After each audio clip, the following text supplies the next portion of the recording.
सिया राम। जय सिया राम। जय सिया राम। जय सिया राम। जय सिया राम। जय सिया राम। जय सिया राम। जय सिया राम। जय सिया राम।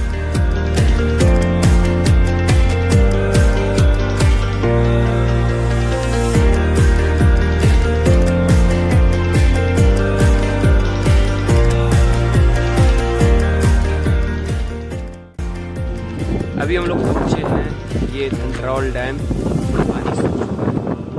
और ये पीछे पहाड़ी के ऊपर है विजयगढ़। अभी हम लोग पहुँच चुके हैं विजयगढ़ किला और अभी नीचे हैं, ऊपर चढ़ना है लेकिन बारिश हो रही, काफ़ी ज़्यादा तो इंतज़ार कर रहे हैं कि कब बारिश खुले और हम लोग बाहर निकले।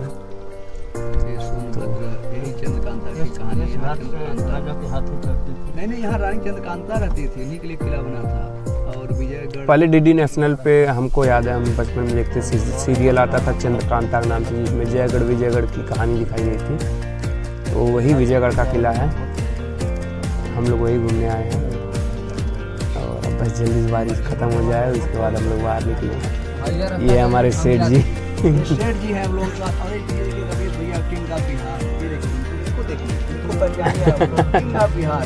देखने में छोटा लगे गाँव का, और ये हम लोगों की मई छोटी मोटी उदारी और देखिए बड़े देव बरियार बरियार देवता जिसका नाम गड्डू बाबा बिहार के किंग भी हैं और आगे से ड्राइविंग करते हैं। और ये हमारे सुनील भैया भैया जय सिया राम। जय सिया राम। प्राप्त कर रहे हैं विजयगढ़ किला का। हम लोग चंद्रकांता को ढूंढ रहे हैं लेकिन देखिए मिलती है कि नहीं, और बारिश थोड़ा कम हो गई है।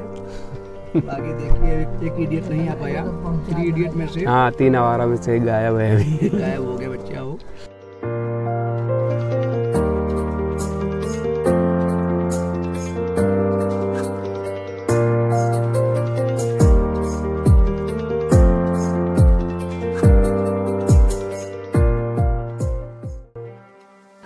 और आ चुकी है, ये देखिए मैयू हम लोगों की। जय सिया राम। जय सिया राम। जय सिया राम। जय सिया राम।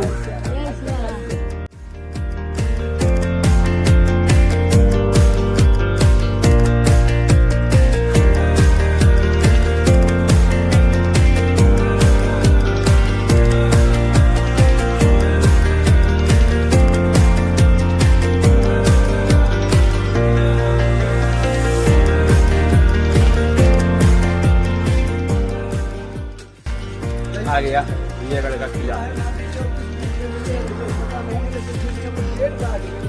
और किसी अन्य विद्वानों के माध्यम से सुना हुआ है इस किले का रहस्य। और सच्चाई ये है कि बताते हैं लोग कि जैसे हम और आप कोई न कोई किसी न किसी का प्रतिद्वंदी व्यक्ति होता है, तो इस राजा का भी कोई प्रतिद्वंदी राजा था, जो इन दोनों में ये शर्त लगी कौन आखिर में यहाँ का राज करेगा, कौन रहेगा। दोनों लोगों के बीच ये शर्त होती है कि जिस भी व्यक्ति का किला रातों रात बन के तैयार होगा वो व्यक्ति वहाँ रहेगा, और अन्यथा जिसका जो तैयार नहीं होगा, जिसका किला, वो यहाँ से छोड़ के भाग जाएगा। और उसकी पहचान के रूप में एक मसाल दी गई थी कि जिसका भी किला तैयार हो जाएगा वो अपने यहाँ से मसाल जला देगा। बताया जाता है कि वहाँ का किला तैयार हो चुका था जो सामने वाली पहाड़ी पे, लेकिन उन्होंने मसाल नहीं जलाया हुआ था। मसाल जलाने की तैयारी हो रही थी, तब तक यहाँ कुछ काम इस किले पे, विजयगढ़ के किले पे कुछ काम अधूरा भी था। लेकिन यहाँ पे ये हुआ कि पहले मसाल जला दिया जाए, वो काम फिर भी हो जाएगा। छल करके यहाँ के राजा ने पहले मसाल जलवा दिया और वो प्रतिद्वंदी व्यक्ति अपनी जो है कि ईमानदारी का परिचय देते हुए, स्वाभिमान को देखते हुए वहाँ से वो फरार हो गया। चलते अब अंदर गेट के अंदर, तब तक एक बार फिर से देख लीजिए ऊपर से ये शानदार नजारा।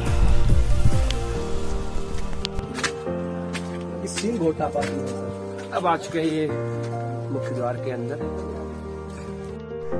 अभी फिलहाल वर्तमान में इस किले के जो भी अवशेष बचे हैं काफ़ी पुराने हैं, खंडहर टाइप का हो चुका है।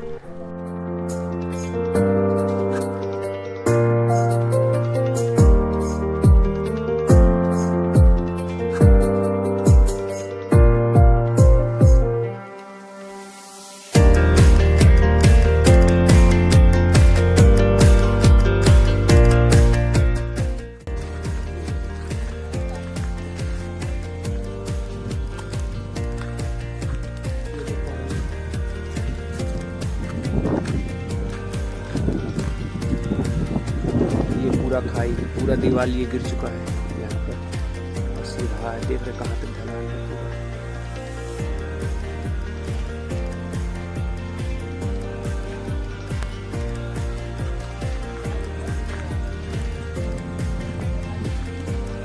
कितनी खतरनाक जगह है ये। वाह,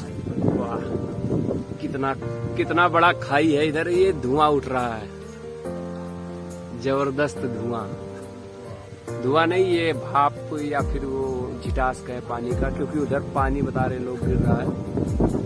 और सबसे शानदार का खाई देखने में आनंद आ रहा है।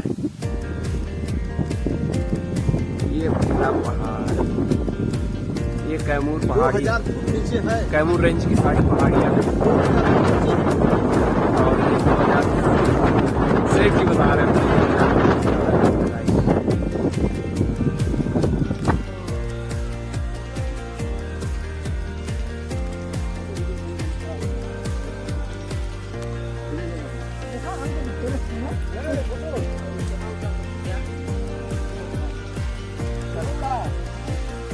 काफी भयावह तस्वीर।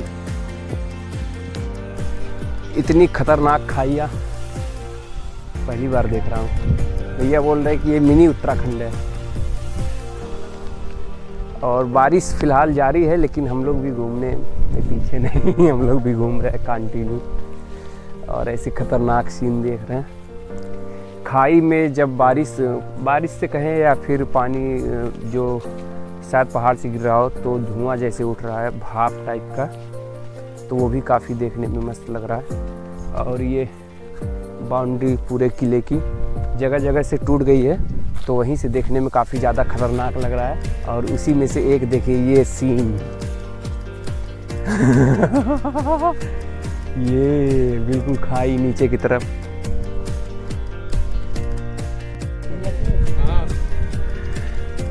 ये पीछे की तरफ पूरा धुआं चारों तरफ। ये बाउंड्री टूटा हुआ है और वहीं से हम लोग देख रहे हैं। ये जस्ट पीछे पूरी खाई है। ये विजयगढ़ किला के अंदर टोटल 7 पोखरा है। पोखरा मतलब कि अपने यूपी भाषा में बोले तो तालाब। तो टोटल 7 तालाब है, जिसमें से तीसरा नंबर है। और इसकी कहानी बताएंगे हमारे गरजू बाबा। हाँ, इस समय हम विजयगढ़ किला पर खड़े हैं। यहाँ का इतिहास यह है कि यहाँ राजा धूमरदेव थे। राजा धूमरदेव के हाथ से ही किसी गऊ का हत्या हो गया। हत्या होने के बाद इस मुल्क में, इस राज्य में 7 साल झूरा पड़ा। पानी एक बूंद भी बरस ही नहीं रहा था। झूरा मतलब सूखा। सूखा। तो जनबतौन की राजा ने बहुत विद्वान लोग को बुलाए, बहुत तंत्रिक लोग को बुलाए। यहाँ का जनब दिखाने तकाने लगे कि भाई ऐसा क्यों है, अगल बगल में बारिश हो रही है, यहाँ हमारे यहाँ नहीं हो रही, हमारे मुल्क में, हमारे राज्य में। तो उन्होंने बताया कि राजन, आपके हाथ से गौ हत्या हो गया है। राजा ने पूछा कि भाई इसका क्या योग है। विद्वान लोग बताए कि पहली बात तो है राजा, आपको 7 पोखरा खनवाना पड़ेगा। तो राजा ने 7 पोखरा पर काम लगा दिया। 7 पोखरा खनवाए।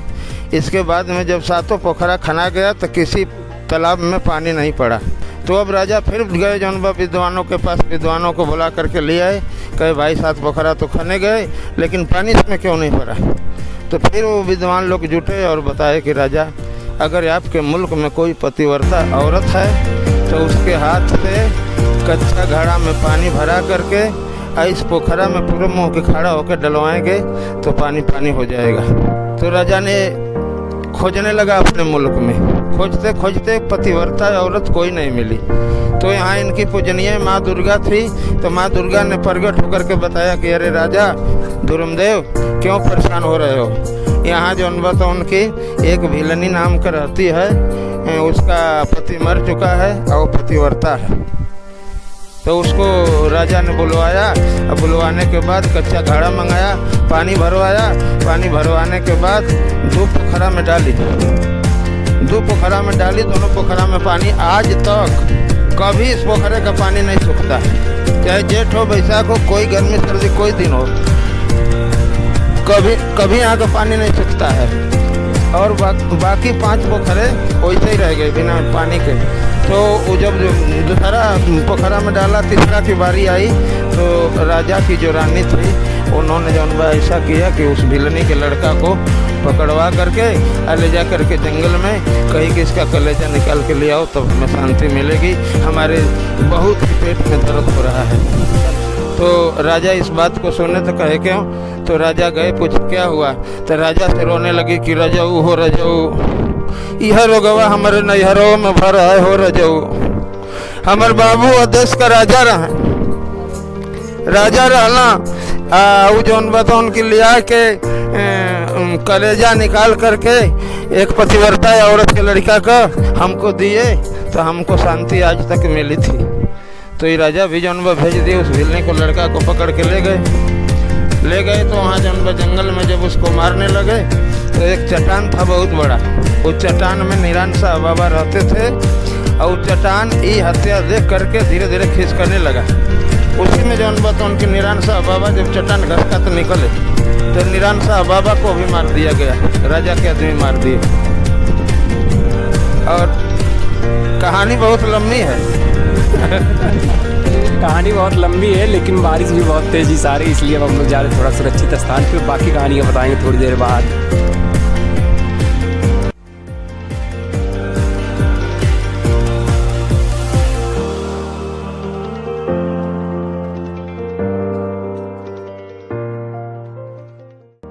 अभी हम लोग पहुंच चुके हैं ये किले के पास। किले का मतलब जो मुख्य जगह है ये, अभी उसका कुछ अवशेष में यही दीवार वगैरह काफ़ी बचा है। ये बता रहे कि ये राजा का किला है और रानी का किला उस तरफ है, ये तालाब के उस पार।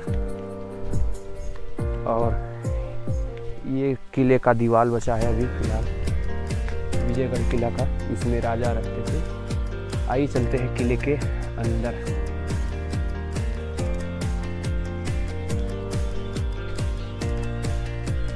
वाह, ये सीढ़ी वगैरह, ये आंगन टाइप का, उस तरफ वो डबल फ्लोर।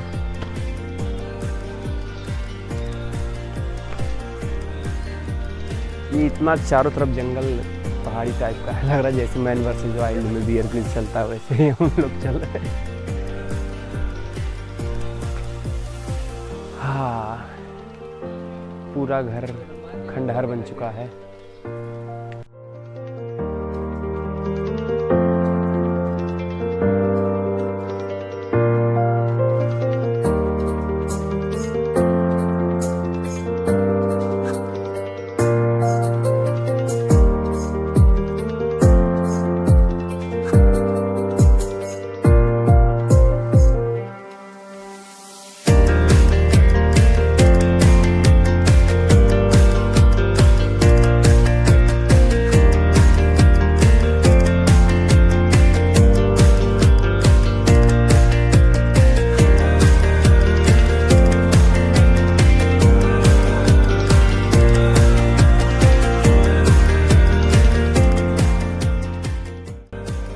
अभी संदीप भैया इमेजिन कर रहे थे कि जिस समय यहाँ पे राजा रानी वगैरह सब रहा करते होंगे उस समय का क्या यहाँ पर सीन था होगा। चारों तरफ सैनिक, प्रहरी, संतरी वगैरह, मंत्री प्रजा, हर कोई यहाँ पर रहते होंगे तो कितना रौनक रहता होगा इस किले में। और आज ये पूरा वीरान पड़ा हुआ है।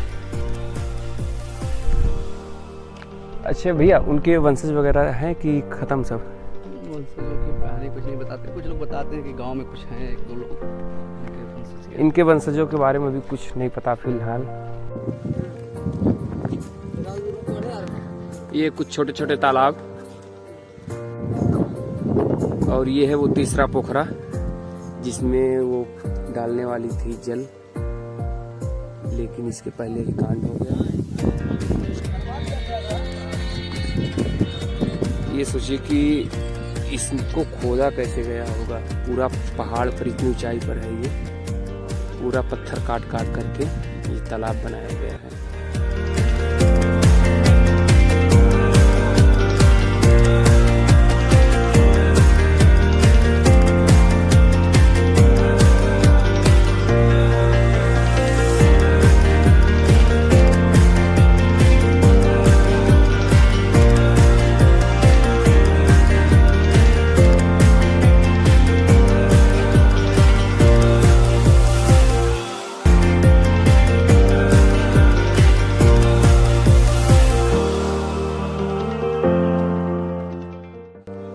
हम लोग की गाड़ी वहाँ पर खड़ी है, वो ऑटो दिख रहा है।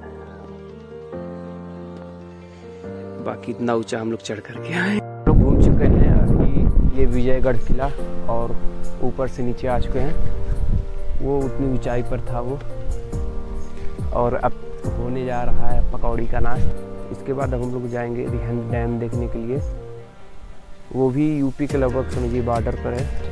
तो बने रहिए मेरे साथ, मेरे यूट्यूब चैनल आवारा इलाहाबादी, और मिलते हैं नेक्स्ट वीडियो में। तब तक के लिए बाय बाय।